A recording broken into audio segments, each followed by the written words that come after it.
It's one of the biggest events of the sporting calendar, and BBC One's there. Desmond Lynams at Aintree.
Rutherford has been hampered, and both Hasselford, Rockdale has fallen, Pittsburgh has fallen, there's a right pile up, and now with all this mayhem, Foinaven has gone off on his own.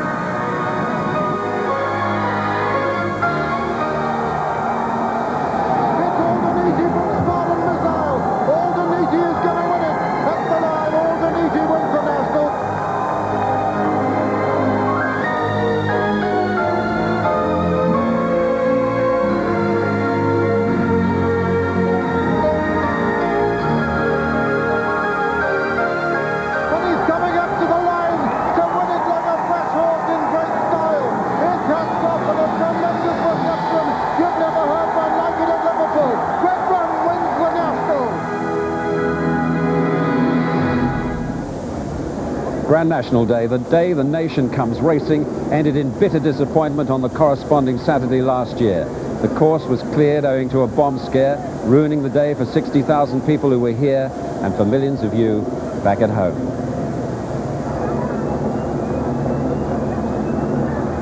Better to remember that 2 days later the great race did take place. Aintree was full again. 12 million of you watched on a Monday evening as Lord Gillane, with Tony Dobbin on board, gallantly won the delayed 1997 Martel Grand National.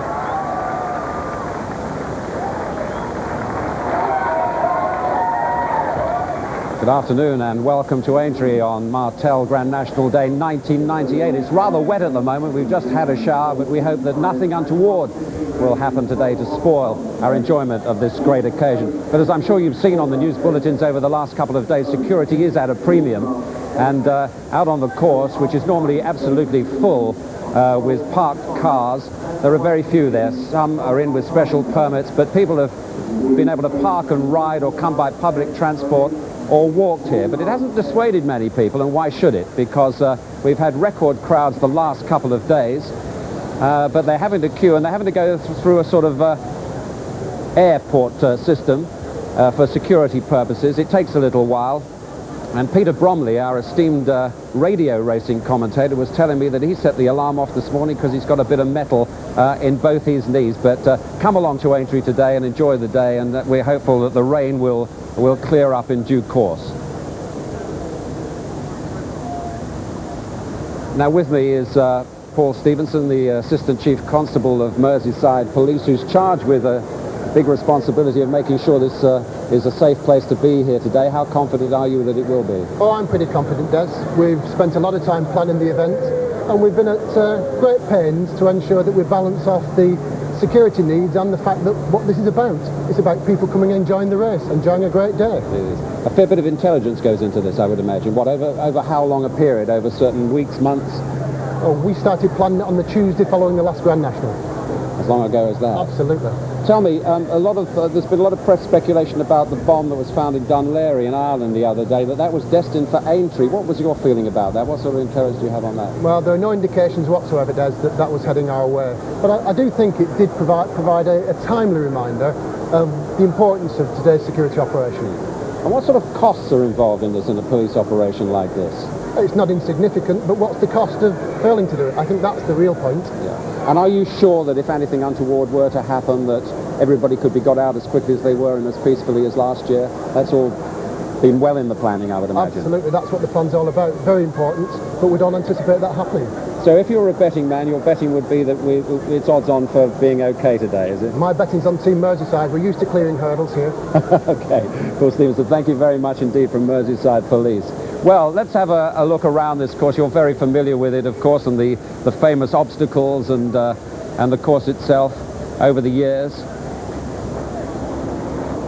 Famous jumps like Beecher's Brook, cordoned off just at the moment for security reasons, but the chair, which always creates spectacular pictures as they negotiate that. They go round over the chair just once in the water jump. 30 fences in all to negotiate, of course. Now the going, as you might imagine from the rain that you're seeing here, it's been raining heavily overnight and the going is officially soft, and that will obviously favour some of the runners and not others. It certainly hasn't favoured Avro Anson, which has been withdrawn this morning. That's the horse that completed the course here last year.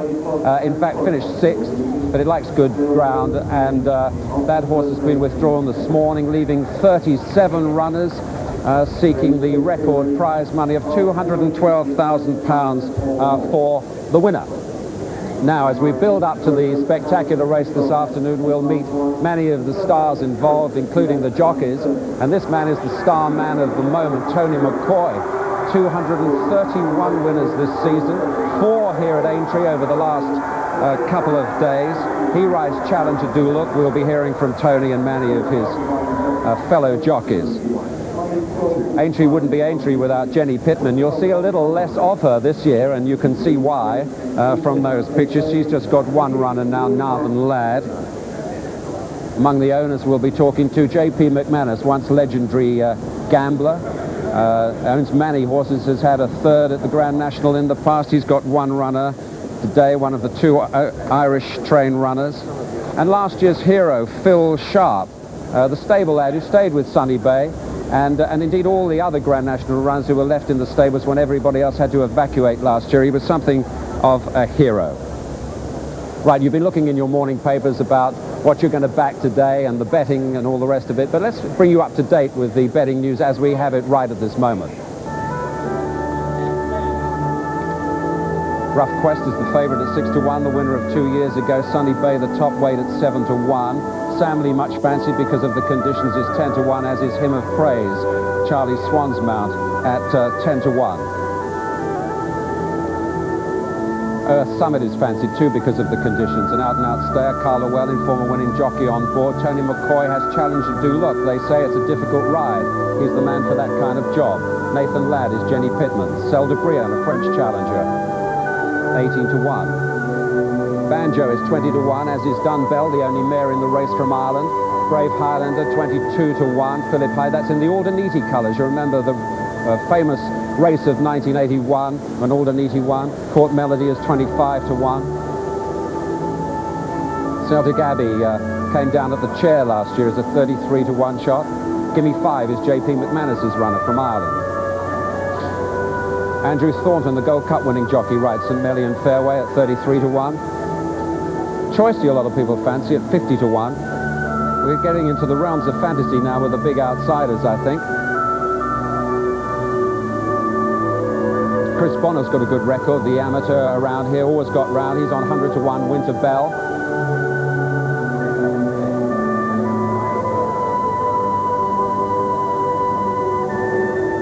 These are the 150-1 chances, if chance be the right word. Diwali Dancer is the other grey after Sunny Bay. Just 2 greys in the race this year. 200-1 all these. Will they get round? The conditions are tough. And Maple Dancer at 500-1, pulled up in its last 3 races. Avro Anson, as I say, is the non-runner here today.